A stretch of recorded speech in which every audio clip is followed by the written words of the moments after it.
Hi అండి, అందరికీ నమస్కారం. Welcome to Renu vlogs. Dhanurmasam start అయింది కదా, ఈ మాసంలోనే గోదాదేవి కళ్యాణం జరిగిందని చెప్తూ ఉంటారు. ఈరోజు గోదాదేవికి ఒడిబియ్యం సమర్పించే కార్యక్రమం జరుగుతుంది. వికాస్ తరంగిణి ఆధ్వర్యంలో విజయక్క గారి నేతృత్వంలో అమ్మవారికి ఒడిబియ్యం పోయడం జరిగింది.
అందరూ కూడా చక్కగా అమ్మవారిని మనసా వాచా కర్మగా నమస్కారం చేసుకోండి.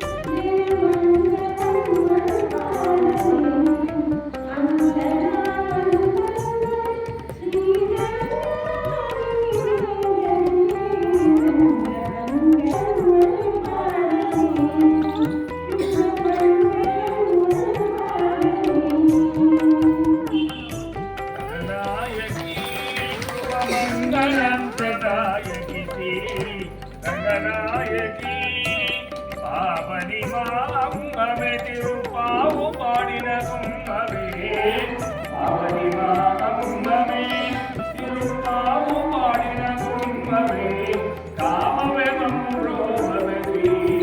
గణనాయకి పరువవేగదండి ఈ పదములే కనుగొండి పరువవేగదండి ఈ పదములే కనుగొండి జగనాయకి శుభమంగళప్రదాయకి శుభమంగళం భార్గవనార్వతికి నిత్యము మంగళం శుభమంగళం భక్తభూషణేంద్రో మజామాతు వరదాతు నాదురాతు సకలాత్మరాచార్య శరణం సర్వైంచ భూమయాచార్యై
విషయానికి వస్తే తమిళనాడులోని శ్రీ విల్లాపుత్తూరులో విష్ణుచిత్తుడు అనే భక్తుడు ఉండేవారంట. ఈ విల్లిపుత్తూరులోనే శ్రీకృష్ణుడు మర్రి ఆకు మీద తేలియాడుతూ లోకాన్ని రక్షిస్తాడని ఒక నమ్మకం అంట. అందుకే ఇక్కడి ఆలయంలో ప్రధాన దైవం చిన్ని కృష్ణుడే. విష్ణుచిత్తుడు నిత్యం శ్రీకృష్ణునికి పుష్పమాలల్ని అర్పిస్తూ ఉండేవాడంట. విష్ణుచిత్తుడి అసలు పేరు భట్టనాథుడు. ఎప్పుడూ ఆయన చిత్తం మొత్తం విష్ణుమూర్తి మీదే ఉండేదంట. అందుకే అతనికి ఆ బిరుదు దక్కింది. ఆయనను విష్ణు భక్తులైన అల్వారులలో ఒకరిగా ఎంచుకొని ఆయనకు పెరియల్వారు అనగా పెద్ద అల్వారు అన్న గౌరవాన్ని కూడా అందించారు. అలాంటి పెరియల్వారు ఒకసారి తులసి మొక్కల కోసమని పాదులు తీస్తున్నాడంట. తీసేటప్పుడు ఒక పాప కనిపించింది. ఆమెను సాక్షాత్తు భగవంతుని ప్రసాదంగా భావించి ఆమెను పెంచుకున్నాడంట విష్ణుచిత్తుడు. ఆమెకు కోదై అంటే పూలమాల అన్న పేరుతో గారాబంగా పెంచుకున్నాడంట విష్ణుచిత్తుడు. ఆ పేరే క్రమక్రమంగా గోదాగా మారింది. గోదాదేవి చిన్ననాటి నుండే శ్రీకృష్ణుని లీలలను ఆడుతూ పాడుతూ పెరిగింది. యుక్త వయస్సు వచ్చేసరికి ఆ భక్తి కాస్త ప్రేమగా మారిపోయింది. తన తండ్రి విష్ణుచిత్తుడు రోజు భగవంతుని కోసం మాలను కట్టేవాడు. ఆ మాలలను ముందు తనే ధరించి తనలో ఆ శ్రీకృష్ణుడిని చూసుకొని అద్దంలో చూసుకుంటూ మురిసిపోయేదంట. ఈ దృశ్యం ఒకరోజు విష్ణుచిత్తుని కంట పడింది. తన కూతురు చేసిన పని వల్ల ఇన్నాళ్ళు ఆ దేవుని పట్ల అపచారం జరిగిందని బాధపడేవాడంట.